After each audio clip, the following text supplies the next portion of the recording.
Hi everyone, I'm David Reeder, and welcome to this week's episode of The Week That Was.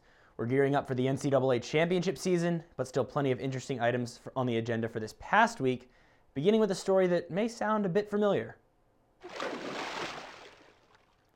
Another year, another pair of NJCAA championships for the Indian River State College. The Pioneer men won their 44th straight NJCAA title, and for the women, this was consecutive title number 40. Both teams more than doubled the scores of the runner-up teams, and IRSC swept the male and female swimmer and diver of the meet awards. The winners, swimmer Ryan Van Wyck and diver Gabriello Bilgen for the men, and swimmer Sophia Diagne and diver Chastity Haxon for the women. Also this weekend, the CSCAA National Invitational was held at the Naval Academy.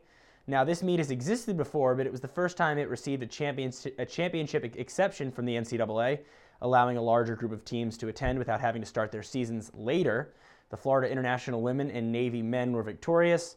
Colleen Hummel from San Jose State and Mitchell Stover from Wright State won swimmer of the meet honors. Hummel swept the backstrokes, and Stover, whose Wright State program is slated to be cut after the season, won the 100 fly and the 100 IM. Michael Andrew back in the yards pool over the weekend at sectionals in Columbia, Missouri. He won the hundreds of fly, back, and breast with a quick 51.42 in the 100 breast, but his best swim is an 18.91 in the 50 free, his first time under 19 seconds. This comes just 1 week after he won the long course version of the 50 at the Tier Pro Swim Series meet in Atlanta, and he beat Nathan Adrian in the process.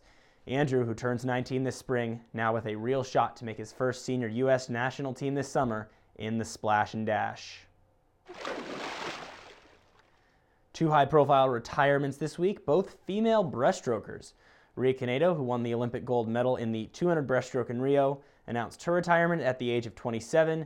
Canedo represented Japan, and she made her first Olympic team back in 2008, then came back to win gold in Rio after missing out on the London Games entirely. Also, there's Sweden's Jenny Johansson. She's also out of the sport after she won the 50 breast at the 2015 World Championships. She was also a member of Sweden's silver medal winning 400 medley relay in Kazan, and she was twice a semifinalist in the 100 breast at the Olympics. Ryan Lochte competed this weekend for the first time in 7 months. He was at sectionals in Plantation, Florida, and he did so while wearing a Marjory Stoneman Douglas High School swim cap. That was the school where 17 people were killed in a tragic shooting last month. Lochte visited the school before the meet, and he met with the swim and water polo teams, as well as the family of Nicholas Dworet, the captain of the school swim team who had committed to swim at the University of Indianapolis before he was killed tragically in that shooting. Lochte wrote on social media that he will dedicate his swims at the 2020 Olympics to Dworet and to the Stoneman Douglas community.